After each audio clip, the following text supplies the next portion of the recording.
कहा कि दुनिया के हालात तो ख़राब हैं ही और बहुत ख़राब है। ख़ास तौर पे ये जो मजहबी जुनून पे जो जंग लड़ी जा रही है, टाइम का पहली बेड़ा है जो आर्मडा जमा किया हुआ है और उससे वो ईरान के ऊपर फायर कर रहा है, ईरान उसको फायर बैक कर रहा है। पाकिस्तान ने ऑपरेशन अपना शुरू किया और वो जारी है और जारी रहेगा। कारगिल फोर्स को जो डेवलप किया था, वहाँ पे उन्होंने एक इलीगल जेल भी बनाई थी जहाँ पे उन लोगों को रखते थे जिनका किसी को पता ही नहीं होता था। डिफेंस कंपनी में क्या क्योंकि क्या कहा यह जा रहा है कि 4 साल में यूक्रेन में इतने मिसाइल इस्तेमाल नहीं हुए जितने 6 दिनों की जंग में ईरान में हो गए। जो अमेरिकन फौजियों की तरफ से कंप्लेंट आ रही है उसको डेली मेल ने भी शाया किया है।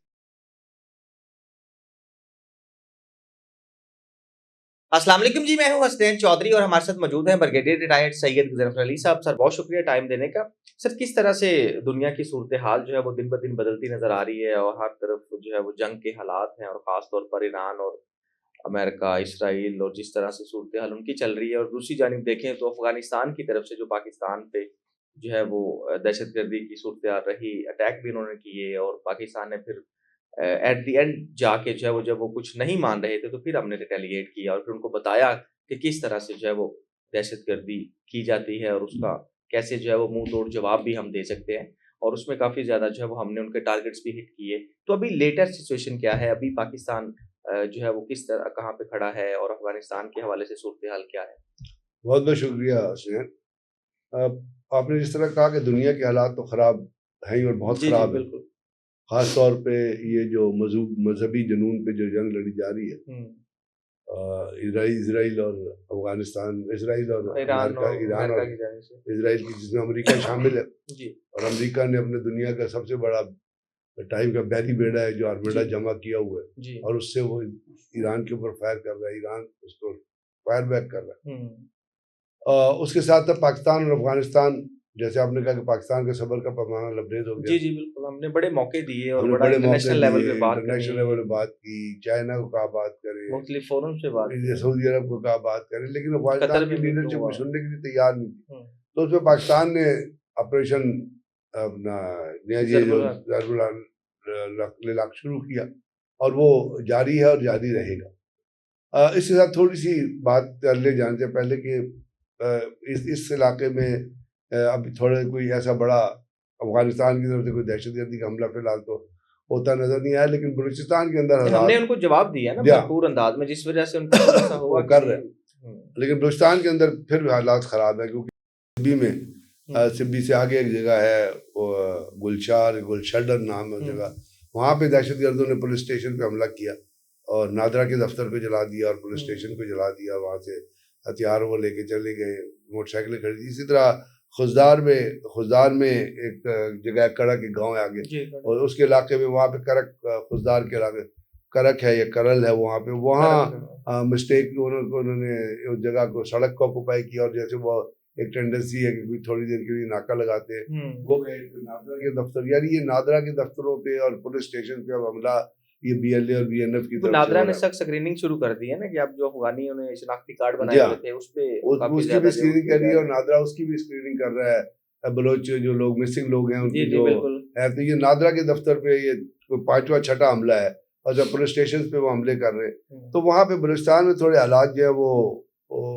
बेहतर नहीं है। तो उसके ऊपर पाकिस्तान, क्योंकि बीएलए और बीएलएफ की भी आपको पता है जितनी लीडरशिप है वो रह तो अफगानिस्तान में अफ़गानिस्तान में रही रही है है बिल्कुल और उधर से सारा कुछ बशीर ट्रेनिंग्स जेब और और चीज़ें अल्लाह हो रही नज़र हैं। वगैरह थे। लेकिन इसका मतलब जो मैं चीज़ पॉइंट आउट करना चाहता हूँ वो ये है कि इसका मतलब है कि इनके कुछ लोग ऐसे मिलिटेंट्स हैं जो सिविल पब्लिक के दौरान इन इलाकों में मौजूद हैं। जी, तो इसके ऊपर एडमिनिस्ट्रेशन की, प्रोविंशियल गवर्नमेंट की निगाह जानी चाहिए। दो वहाँ पे सीसीबी और कुछ पुलिस बॉम्बिंग ऑपरेशन भी होते रहे हैं, होने चाहिए और मज़ीद इसको बढ़ाना चाहिए। बढ़ाना चाहिए क्योंकि वहाँ पे सीसीबी और पुलिस 24 घंटे जी, अलर्ट हैं, वो काम तो कर रहे हैं। अब उस हिसाब से पाकिस्तान में जैसे आपने कहा कि और अब दुनिया ने भी देखा और हमने बाहर ऐसी कयादा भी किया और बहुत सारे हमने इंटरव्यूज में भी और प्रिंट मीडिया को, इलेक्ट्रॉनिक मीडिया में बताया कि पाकिस्तान बातचीत करना चाहता था और चाहता ये था कि अफगानिस्तान जो है ये दहशतगर्दी कार्रवाइयाँ अफगानिस्तान से हो रही हैं जिसमें बलोच लोग इन्वॉल्व हैं जिसकी जो कंफर्मेशन वो इंटरनेशनल बैनुल-अक़वामी अदालत ने की है। और अभी लेटेस्ट जैसे हमने जिक्र भी किया था जो अफगान यूनिवर्सिटी की जो वो अपना Russian Russian foreign ministry foreign की मिनिस्ट्री रिपोर्ट आई की थी। उससे पहले फिर ब्लूमबर्ग की एक रिपोर्ट आई थी, उन्होंने कहा था कि दहशतगर्द तंजीम है वो, और अफगानी इसको एक्सेप्ट करने के लिए तैयार नहीं। अभी आपको पता है कि वहाँ पे नूर अली मसूद भी मौजूद है, और नूर अली मसूद को रिपीटेडली 32 लाख अफगानी पर मंथ देते हैं वहाँ पे 32 उसको, लाख 32 लाख अफगानी, ये पाकिस्तान के अंदर दहशतगर्दियाँ करने के लिए, और वो काबुल में रह रहा था। भाई आपके पास जो सामने रह रहा है उसको तो आप रोके, आप उसको पैसे दिए जा रहे। तो पाकिस्तान ने जब इनफ हो गया, तो पाकिस्तान ने फिर आपको पता है, और जब फिर उन्होंने पाकिस्तान की चेक पोस्टों पे हमला किया, जी on top of that Narendra Modi जब इसराइल से आया और उसने फिर अफगानियों को बताया कि इसराइल ने उसको इंस्ट्रक्ट किया था कि जी आप हमला करते, तो उन्होंने पाकिस्तान की चेक पोस्ट, फिर पाकिस्तान ने रिस्पॉन्ड किया, और वो रिस्पॉन्ड जो है वो सरहद के अलावा फिर डीपर टारगेट्स तक गया, और उन डीपर टारगेट से फिर पीएफ है, एयरफोर्स है, जो भी वो जो हमला कर रही है, और साथ साथ पाकिस्तान ने ड्रोन टेक्नोलॉजी भी इस्तेमाल किया। अब पाकिस्तान को एक इन्फॉर्मेशन मिली थी, एक इंटेलिजेंस मिली थी इसके अलावा कि जी इजरायली ड्रोन है, कोई काफी सारे ड्रोन है, कोई ज्यादा कहते हैं, कोई कहते हैं 50-500 ड्रोन, 600, इस किस्म के ड्रोन है जो इंडिया से, हरूफ ड्रोन है जो इंडिया से डिलीवर हुए थे अफगानिस्तान को, और वो बगराम एयरपोर्ट बेस के ऊपर स्टोर किए हुए थे। बगराम एयरपोर्ट, अपने बगराम है, तो बगराम तो आपको पता है बगराम एयरपोर्ट हमेशा बगराम एयरबेस जो point of control American forces ने डेवलप किया था, वहाँ पे उन्होंने एक इलीगल जेल भी बनाई थी जहाँ पे उन लोगों को रखते थे जिनका किसी को पता ही नहीं होता था, और वहां जाके लोगों को मारते पीटते थे। फिर बगराम एयरबेस पे उन्होंने एमुनिशन डम्प बनाए थे कि कभी बगराम एयरबेस को अमेरिका कहता रहा कि हमें बगराम एयरबेस चाहिए, कभी इंडिया ने कहा कि हमें बगराम एयरबेस चाहिए। लेकिन रिपोर्टेडली कुछ अफगान जो अमेरिका की कुछ प्रेजेंस रही बगराम एयरबेस से, उससे वो चाइना को ओवरलुक किया करते थे। तो अब वो बगराम एयरबेस में पाकिस्तान ने बगराम एयरबेस पे हमला किया, और वो तमाम फैसिलिटी उसके अंदर जो एमुनिशन डंप था, जो वेपन कोल्ड स्टोरेज था, उसके साथ ये जो उन्होंने वहाँ पे एक ऑपरेशनल रूम टाइप की जो बनाई थी जहाँ से लोगों को ब्रीफ करते थे ये फितना को, और उसके साथ साथ जो बगराम टारमेक था उसको वहाँ पे आके इंडियन तरह तैयारे बड़े रेगुलरली लैंड कर रहे थे। बगराम एयरबेस जो है वो कमर्शियल एयरबेस है नहीं, वो तो फौजी एयरबेस है, कमर्शियल एयरबेस तो काबुल एयरपोर्ट है। तो उसको पाकिस्तान ने तबाह किया, टारगेट किया, और बड़ा अच्छा टारगेट किया, और उसको जाके उन्होंने जो है वो उसके ऊपर फेंके बम, और उसको वहाँ पे, और अभी रिपोर्टेडली पाकिस्तान ने उसके ऊपर कोई हेलीकॉप्टर से, और कह रहे हैं कोई 115 ड्रोन थे, हेलीकॉप्टर से वो, और न्यूयॉर्क टाइम्स ने, अब हम तो ये कह रहे हैं ना कि पाकिस्तान ने बगराम एयरबेस पे हमला किया, न्यूयॉर्क टाइम्स ने वो फुटेजेस लगा दी है जो बगराम, और रिपोर्ट लगा दी है, कंप्लीट रिपोर्ट है, साथ फुटेजेस है जिसके ऊपर बगराम एयरबेस के ऊपर जो हमला, तो ये कहना कि ये कोई मैं अपनी तरफ से कह रहा हूँ या आप अपनी तरफ से कह रहे हैं, या बगराम एयरबेस पे पक्को पाकिस्तान ने बहुत ज्यादा हिट किया है, जिसकी वजह से, क्योंकि वहां पे मैंने कहा ना इसराइल के तैयारे और इंडियन तैयारे रेगुलरली लैंड कर रहे थे, तब उसके एयरपोर्ट को भी अनऑपरेशनल कर दिया गया, और साथ वहां पे जो चीजें खड़ी थी, जो एमुनिशन बेस था, जो वेपन डम था, जो टैंक्स खड़े थे, जो हेलीकॉप्टर्स खड़े थे, उनको भी जो है पाकिस्तान ने तबाह बर्बाद कर दिया। और ये पीएफ जो है ये कर रही है, और इसके अलावा पाकिस्तान ने कोई रिपोर्टेडली अफगानिस्तान और पाकिस्तान के बॉर्डर के दरमियान कोई 32 किलोमीटर तक उन्होंने कैप्चर कर लिया। तो मुझे लगता ही है कि पाकिस्तान 32 किलोमीटर मेंटेन नहीं करेगा, करना भी चाहिए। अब बात यह है कि यहाँ पे बार बार ये सवाल उठ रहा है इंटरनेशनल, और लोग उठा रहे हैं कि जी regime change, Pakistan regime change करना चाहता है। पाकिस्तान ने कैटेगोरिकली कहा हमें रिजीम चेंज नहीं चाहिए, और ना पाकिस्तान इसके लिए कोई कोशिश कर रहा है। हमने तो कहा कि पीस होना चाहिए, आप पीस होना चाहिए, आपकी दहशतगर्दी नहीं होना चाहिए। वैसे नेशनल रेजिस्टेंस फ्रंट वाला जो गुलबदन अहमद शाह मसूद का बेटा जो लीड कर रहा है, वो रिजीम चेंज करे तो वो जस्टिफाइड है, बिकॉज दे अफगानी। तो ये वहाँ की अभी जो थी, और पाकिस्तान ने अभी टेररिस्ट ऑर्गेनाइजेशन को भी कह दिया। फिर पाकिस्तान ने एक चीज कही है, वो उन्होंने जो पीस की बात करते हैं, टर्किया भी बात कर रहा था, पाकिस्तान ने एक बात कही है कि भाई आप मुल्ला बैतुल्लाह का फतवा दे दे कि ये जो कुछ हो रहा है ये जिहाद नहीं है, ये दहशतगर्दी है, कम से कम यही रिटर्न में फतवा दे दे। तो अब ये चीजें हैं, 200 टैंक्स पाकिस्तान तबाह किए हैं, और उसके साथ साथ पाकिस्तान में अभी मीरान शाह के ऊपर एक मिसाइल का हमला हुआ है कल, जो अफगानिस्तान की तरफ से किया गया है। अब इसके साथ साथ हमने जो बात की थी, आपने बात की है, तो अफगानिस्तान की अपडेट यहाँ पे है, और पाकिस्तान ये हमले जारी रखेगा जिस तरह टेररिस्ट के सारे नेटवर्क तबाह नहीं जाते, या कोई अफगानिस्तान रिटर्न गारंटी नहीं देता, या वहां से फतवा नहीं आ जाता क्योंकि अभी सारी क़यादत तो कंधार से भाग के, आपको पता है, मैंने आपको कहा था बामियान चली गई है। और इसमें बहुत बड़ा रोल जो है सिराजुद्दीन नक़ानी का भी है, क्योंकि देखा ही जाए तो इतने फितना ख्वाजा जितने बैठे हुए, वो ज़्यादातर बैठे हुए हक़ानी नेटवर्क के एरिया में, तो वो भी हक़ानी पाकिस्तान के साथ बड़े एफिलिएटेड है। तो मेरा ख्याल सोचना चाहिए, और पाकिस्तान उस वक्त तक हमले नहीं रोकेगा जिसमें तो जो है यहाँ से दहशतगर्दों का खात्मा नहीं हो जाता। अब उधर से ईरान इजराइल वॉर भी हो रही है। अब उसके अंदर ईरान इजराइल वॉर के बाद जो है ईरान जो है वो मिसाइल फायर कर रहा है, वहाँ पे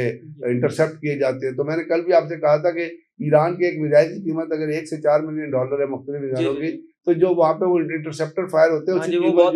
बहुत महंगा $100 मिलियन तक है। मैं कल देख रहे थे कि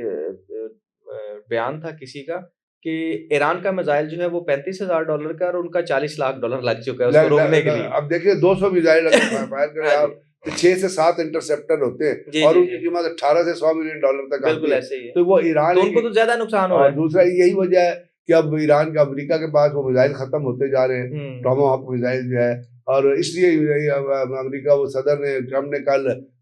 रेथॉन का और लॉकहीड का जो सीईओ उसको बुलाया था। रेथॉन वो कंपनी जो टॉमाहॉक मैन्युफैक्चर करती है, तो उसने टोटल जो है उसने इस दफा 2026 में उसको 52 मिसाइल जो है वो मैन्युफैक्चर करने का टारगेट दिया था। अगर उससे ज्यादा आप करेंगे तो फिर कांग्रेस की अप्रूवल लेनी पड़ेगी, कांग्रेस आगे उसके खिलाफ है, और उसके पास कैपेसिटी है 1000 मिसाइल मैन्युफैक्चर करनी रेथॉन के बाद। तो अब अमेरिका प्रेशर डाल रहा है डिफेंस कंपनियों पे कि आप, क्योंकि क्या कहा यह जा रहा है कि 4 साल में यूक्रेन में इतने मिसाइल इस्तेमाल नहीं हुए जितने 6 दिनों की जंगों में ईरान में हो गए। अब उसके साथ ईरान, देखिए ना, ईरान का 10 मिसाइल, 1 मिसाइल टारगेट पे लग जाए, जैसे अभी लेटेस्ट एक बड़ी डेवलपमेंट हुई है कि ईरान ने ये जो सेंट्रल अल अदीद एयर बेस और जो यूएई के ऊपर जो उनका डिफेंस, जो उनका रडार सिस्टम लगा हुआ था, और एक बड़ा एक्सपेंसिव रडार था ANFPS 132, उसकी कॉस्ट थी $1.1 बिलियन, $1.1 बिलियन उसकी कॉस्ट। और वो जो है ईरान ने मिसाइल फायर किया, वो उनके टावर्स पे जाके लगा, और वो जो है नकारा हो चुका है, उसको बहुत अरसा, और वो सबसे लेटेस्ट रडार जो 5000 किलोमीटर पहले से मिसाइल को डिटेक्ट करके वो सिस्टम जनरेट करता था, इस सिस्टम को किस तरह अटैक करना। इसी तरह एक और मिसाइल ईरानियों ने मारा है जो जॉर्डन के ऊपर है, वो मुवाफिक एयरबेस है, वहां लगा हुआ था, वो ANTPY-2 था। यानी दोनों नॉट्स पे, दोनों एंड पे आपने इजराइल ने ईरान के रडार जो फायर, तो इसका मतलब कि मोस्ट सोफिस्टिकेटेड चीज जो है वो भी एक मिसाइल से तबाह हो सकती है, वो आपको बचा नहीं सकती। अब इस चीज को देखते हुए अमेरिका की आर्मी ने एक और टर्न लिया, और कहा जा रहा है जो अमेरिकन फौजियों की तरफ से कंप्लेंट आ रही हैं, उसको डेली मेल ने भी शाया किया है कि अब अमेरिका के अंदर है कि रिलीजियस डॉक्ट्राइन ऑर्गेनाइजेशन अमेरिका की आर्मी के अंदर है जो रिलीजियस है, उसमें जो उन्होंने कहा है कि वो अब ये कह रहे हैं फौज के अंदर लोग रेजिस्ट कर रहे हैं कि हमें क्या कर रहे हैं, मदद की जंग बनाई है। और उन्होंने कहा कि हजरत ईसा के आने से का हुक्म है कि आने से पहले आखिरी जंग होगी, तो हजरत ईसा के इस मिशन को मुकम्मल बनाना है, और हजरत ईसा ने ट्रम्प को ये जिम्मेदारी दी है। हजरत ईसा का हुक्म आया है ट्रम्प को बाइबल के हवाले से कि इस मुकद्दस जंग को जारी रखो, ईरान को तबाह करो, यरूशलेम को आजाद करो, ये हजरत ईसा ने हुक्म दिया है। और ये उन्होंने कहा कि ये 21वीं सदी की सलीबी जंग है, सलीबी जंग जो पहले हुई थी क्रूसेड के खिलाफ। तो इसमें लिखना जो है वो लड़ना जो है वो हर अमेरिकन फौजी का मुकद्दस है। इसके ऊपर अमेरिका के अंदर रेजिस्टेंस आ रही है। जैसे अभी मार्को रूबियो की स्टेटमेंट आ गई ना कि हमने खुद हमें इजराइल ने जंग में ढकेला है। अब ट्रम्प का और मार्को रूबियो का मुख्तलिफ हो गया, क्योंकि ट्रम्प ने कहा मैंने तो खुद जंग की ईरान को तबाह करने के लिए। इसी तरह आप देखिए इराक में जो मलेशिया है वो भी अपना वो हो गई, एक्टिवेट हो गई है, वो इराक में अमेरिकन बेसिस पे हमले कर रही है। हिजबुल्लाह लेबनान में उन्होंने इजराइल के ऊपर हमला किया है, और वो कहते हैं उधर से हौतीज आ गए, तो ईरान की प्रॉक्सीज भी। तो ये जो है ना इस वक्त बुनियादी तौर पे एक ऑफेंसिव एसिमेट्रिक एट्रिशन वॉर में कन्वर्ट हो गई। और ये एसिमेट्रिक वॉरफेयर है, उसमें वही है कि एक मिसाइल आपको मारा जाएगा तो वो आपकी सिस्टम को तबाह कर देगा, और आप उसके ऊपर ईरान छोटा मुल्क है, ईरान के ऊपर बहुत हमले हुए हैं, 780 लोग ईरान में जख्मी हो गए या शहीद हो गए। और उनकी, लेकिन ये है कि उन्होंने एक काम किया कि उन्होंने अपनी क़यादत को सेंट्रलाइज रखने के लिए उन्होंने अपनी क़यादत को 40 जगह पे डिसेंट्रलाइज कर दिया और हर एक को शख्स को कहा कि आप अपनी, हर एक कमांडर को कहा है कि आप अपनी सोच के मुताबिक जो है वो इजरायली टारगेट, तो ईरान बहुत रेजिस्टेंस शो कर रहा है। और जिस तरह अमेरिका कहता है कि अब अपनाए और हम इंडियन नेवी भेजेंगे, प्रोटेक्ट करेंगे, तो अगर वो इंडियन नेवी अच्छे, तो उन्होंने एक इंडिया अपना इसके एक शिप को, ईरान के एक शिप को श्रीलंका की बंदरगाह का टारपीडो मार के मारा है। तो इस किस्म के फिर ईरानियन के पास भी कैपेबिलिटी है, ऑफेंसिव अपना बोट्स भी है, पेट्रोल बोट भी है, फिर अमेरिका, इजराइल ने, अपना रशिया ने उनको CM-38 मिसाइल सिस्टम भी दिया है। तो आने वाले दिनों में ये एट्रिशन की वॉर और ये जो हमले हो रहे हैं और ये काउंटर हमले हो रहे हैं, ईरान किसी तरह झुकने वाला नहीं है। उसने अपनी स्ट्रेंथ दिखा दी है, उसने खड़ा रहना है। अब अमेरिका के अंदर जो इकोनॉमिकली कंफ्यूजन चल रहा है और जो वहाँ पे कांग्रेस और डेमोक्रेट्स में जो है, और जिस तरह जेफरी सैक्स और बहुत बड़े बड़े थिंकर कह रहे हैं कि अमेरिका जो है वो गालिबन अपनी सदी की एक डिफीट वाली जंग लड़ रहा है। तो ईरान छोटा मुल्क है, हम ओवर एम्फसाइज नहीं कर रहे, ना इमोशनलाइज हो रहे हैं, लेकिन वो तमाम चीजें, वो तमाम ऑब्जेक्टिव जो अमेरिका ने तफवीज किए थे वो हासिल नहीं होंगे। पाकिस्तान ने एक अच्छा डिप्लोमेटिक मनूवर किया कि आप ईरान के साथ भी खड़े हैं, आपने खलीजी रियासतों को भी कहा है, और अमेरिका से तो आपके ताल्लुकात थे ही, लेकिन फिर भी हमने इसराइल का जो हमला हुआ है, क्योंकि अमेरिका कहता है मेरा हमला नहीं, इसराइल, वो कंडेम किया है। तो आने वाले दिनों में ये offensive asymmetric war of attrition जो है ये जारी रहेगी, और आप देखेंगे कि ईरान के अंदर से हमले जो बढ़ते रहेंगे। ऑफकोर्स इसराइल भी हमला करेगा और दोनों साइड पर नुकसान तो फिर होंगे, क्योंकि सऊदी अरब ने भी अभी अमेरिका को कॉशन किया कि आपने हमारी जो प्रोटेक्शन के लिए जो सिस्टम लगाया था वो तो उठा के आपने इसराइल को दे दिया, और जो ये रडार जो तबाह हो गया लदीद एयरबेस पे जो पूरे, तो उसके बाद तो आपको पता है कि एक वल्नरेबिलिटी जो है वो बढ़ती जाएगी, और इससे आने वाले दिनों में जंग का स्केल जो है वो बढ़ता हुआ नजर